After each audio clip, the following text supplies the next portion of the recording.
Great job. Thanks.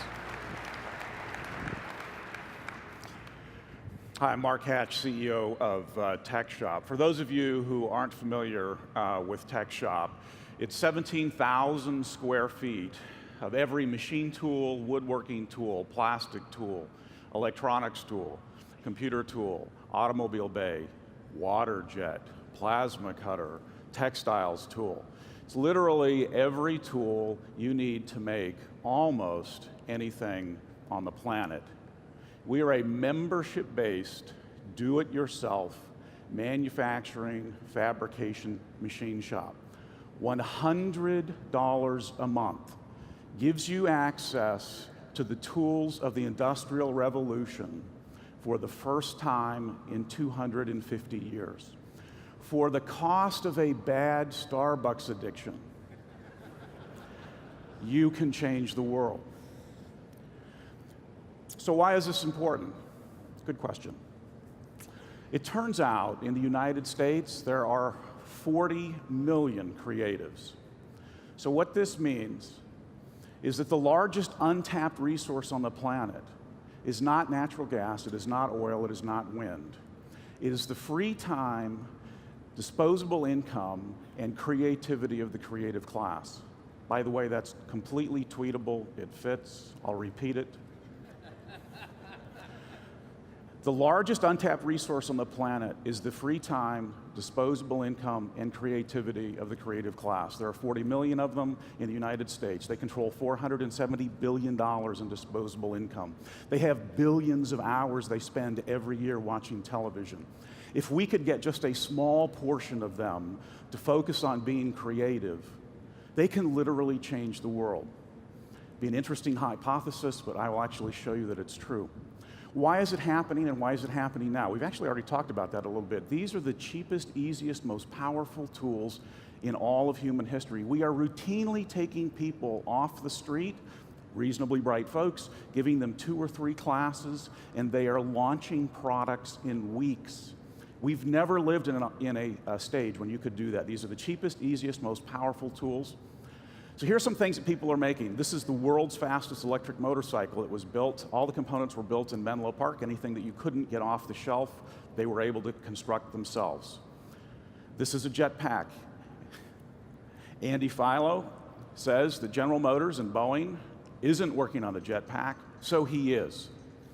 That pilot broke 1 leg and 2 ribs learning how to fly. Frankly, as a former Green Beret, I don't think that's too bad a price to learn how to fly.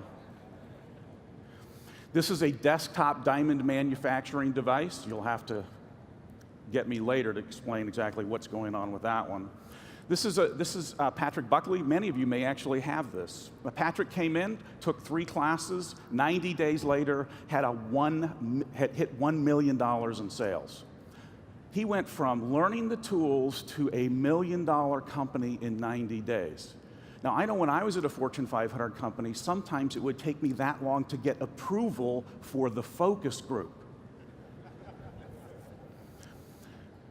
People are actually changing the world because they have access to these tools. This is Square. This is a transaction processing play. Jack Dorsey's partner, James McKelvey, did all the original prototypes at TechShop in Menlo Park. Completely changes merchant banking. They've been in existence for about 2 years and just got a $1 billion valuation. This is Phil. He built the world's cheapest solution for cooling data centers, beat IBM and Emerson in a head-to-head competition, at which point Emerson immediately licensed the technology. This is Nick. His team has built a device that detects nitrogen in the ground before you fertilize. It will reduce the size of the runoff zone in the Mississippi. This is the world's cheapest drip irrigation system. And this one's my favorite. This is a phase-changing polymer blanket that a group of kids out of Stanford came up with. They came in, used the community. Their core IP was upgraded because they came to our community. It is on track to save 100,000 children's lives in the next 5 years. So what happens?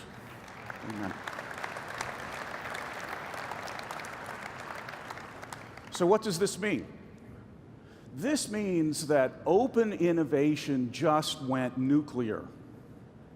For the cost of a Starbucks addiction, your collaborators in 4 locations today, 5 soon, hopefully 10, 20, 30 more around the globe over the next year, they can now collaborate with you directly with the tools that have been buried in research and development departments, buried in large firms, and buried in educational institutions literally for the first time in all of human history. So my question to you is, what are you going to do about it? What processes are you going to put in place to be able to leverage this new capability? 60% of the innovations in a particular year that Eric von Hippel identified, the original idea came from the consumer. So I would hypothesize that if you're not spending $2 on your open innovation platforms and reaching out and trying to understand what the consumer wants, for every dollar you're spending internally, you're probably a dinosaur. Open innovation is a wonderful thing. TechShop is helping you get there. Ford is helping us open one in Detroit. We've got a small group of folks over next door. I hope you come by and visit us. Thank you very much.